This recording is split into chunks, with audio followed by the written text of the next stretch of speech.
Hey guys, wanted to do a quick tutorial on fitting and slamming and maybe cambering your Hot Wheels cars with some real riders. Now I don't have actual real riders, but I do have the real fake riders from AliExpress. I got a bunch of those, been doing a lot of customs lately. A couple that I've worked on for some friends of mine. We'll get into this a little bit later. Some matchboxes, some fun stuff. But this is kind of what I've been running into a lot lately is just it seems to be the end all be all way for me at least, and kind of the easiest way to do these. There's a little bit of trial and error when you first get into it, but I have these taken apart right now. These are some of my better examples of what I've done. I'll pull another one out too. But basically, a lot of people are trying to use the base as their mounting point for new axles. And unfortunately, if you don't want to spend money on those metal axles, the ones that you kind of like crimp and you put back into the bases. I mean, yeah, they look good, they might spin fine, but the issue is that you're never going to get your car to look fitted and slammed. Not like that anyways. Cambered, slammed to the floor kind of thing. That's the problem that I kind of have with those metal axles. It's a little bit harder to do with something like that. So if you're kind of working on a budget and you want to do an easy, cheap way to do it, basically I bought this huge thing of paper clips from Amazon for like $4. Right? That's going to last me forever. I don't even think I have enough Hot Wheels to use all these with. And basically the example is that you cut your bases out. I mean, yeah, this looks a little janky and whatnot, but people are never going to see it. What they see is the outside of the car. And the outside of the car looks like that. It looks great. Slammed, fitted. I mean, wheels are up in there. Everything I've done still rolls. There was a lot of trial and error with that too. A lot of measuring back and forth. But basically, you want to use your interior as your mounting point for your axles. And you'll kind of straighten one of these paper clips out. Don't use the bent pieces because they don't straighten out. So basically, your corners on your paper clips, they're useless. Usually you'll cut right there from on. But you'll measure, cut right there at the end, glue those in on the inside. Once the glue's done drying, you cut your axles in half on your real fake riders. And usually you'll probably end up taking off like another 2 or 3 millimeters on each side so they don't hit each other in the middle and force themselves back out. And you'll usually, what I do so the axles don't push themselves back out, and you measure correctly because you kind of want to do this while the interior is in the car, so you can see how far your axle is going to come out and if your wheel is going to hit and get caught and it won't spin. Basically, you'll tape off. Once the axle's cut, you'll tape off right here so the axle doesn't push back out like that, and it doesn't give you too much play in the wheel. You only want a millimeter or two of play in that wheel. 1, so it doesn't hit the fender well, and 2, so you don't get glue on your wheel and it stops spinning. That's a pain in the butt, especially when you wasted money on wheels that are potentially ruined. So to get the fitment correct, you usually, when you slam them, you'll Dremel the inside out, right? So you have a little bit more clearance. You can go lower. Sometimes that's an issue with car with bigger bases on the bottom. I bought this carbide Dremel bit off of Amazon for like $10. My 2 main Dremel bits are going to be this big one and small little baby brother of it. Small one's good for when you do use the dry erase marker trick to see if your wheels are rubbing. You color the inside right here where there's bare metal, see where it's rubbing, and then you use the little one to get that tiny little spot where it's still hitting. That's what those are good for. Usually you'll use a cutting wheel to kind of Dremel out these posts on the bottom of the interior, so you can go a little bit lower, and you want to go very slow, like a millimeter at a time. And then typically what I do is I don't put this into a drill, but I'll take this drill bit once I'm kind of got my wheels where I want to be. Sometimes you'll throw your axle in there and it'll be crooked. One side will be higher. So you'll take a little drill bit like this, stick it in there, and just with your hands kind of go back and forth, trying to shave it down, get them level. test fit your axle first. You can even do it without the little, you don't have to cut them. You leave your axles the way they are, basically.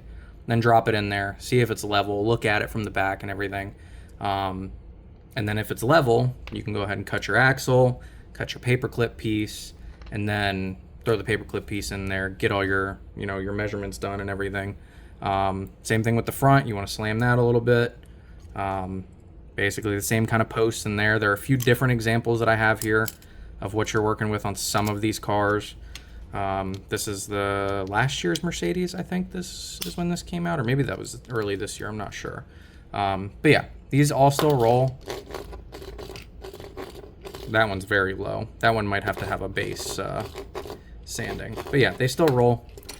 Oh, there we go. I think that's just my workbench. Still rolls. This one rolls. It's still cambered. It rolls just like a factory Hot Wheel.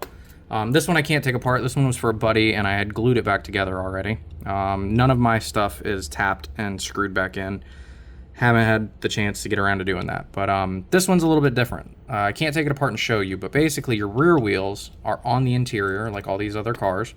But your front wheels, because they're cambered, you have such a big angle of where the top of your wheel could be hitting the inside here. What I did was I dremeled the base down so I could have more angle and have them still be level with the rear tires here. But I have a much bigger camber angle on the front and a much more fitted angle on the back.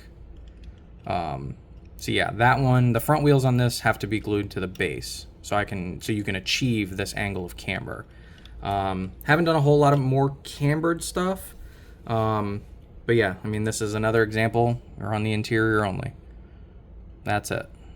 You can see where everything's dremeled out to give you a little bit more room to slam it. And these turned out really, really nice. Luckily, in a lot of the local groups, a lot of people are liking it. Some of the bigger Hot Wheels groups on Facebook like it. I had somebody ask me about it, so I kind of figured, hey, why not show people how you do this? This one was a little bit tough. This is the one I did yesterday or 2 days ago. Easy on the back because you have posts, but the problem is that on the front you don't. So this one had to kind of be sanded down. The chrome had to be sanded off of it so the glue would stick. It wasn't sticking, so this is why it kind of looks mangled in the front here. And this was a lot of trial and error on this one. To see where the axle needed to fit because it was a flat surface. It was kind of rolling back and forth, and you want to get it centered in the wheel well. But I mean, everything spins, everything still rolls. All of these have, my own paint apps done to them too to give them a little bit more level of detail. But still rolls. Base is dremeled down or cut down so it doesn't hit. You can kind of see that there. All these little humps on these Hot Wheels, the front and the back. Usually those all have to be cut down when you go that low. But yeah. R34 Skyline, same thing. This one was super easy to do. Luckily these castings have a ton of room to dremel out, so it was very easy. You could go lower on this, but the issue is that you don't have enough tire. I mean, with the base on here, this is definitely a little bit harder to... oh no, my wheel's falling off on this one. Not enough glue. But basically, there's not enough tire. I mean, you'd have to delete the front lip, and you're already stupid low. So, this one's a little bit harder to do, but still rolls. Factory Hot Wheel. I think the wheel's falling off of that one though. This one also was a little bit difficult. The posts in the back are metal. Those were a little bit harder to dremel out. And then this post is actually connected to the window. There really isn't interior on this truck.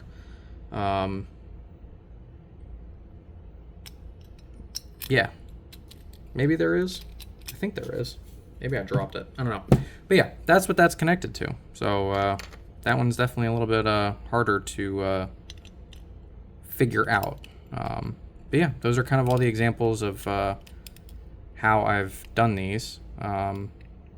Basically, interior mounting is kind of where it's at with some of these. So yeah, that's pretty much it.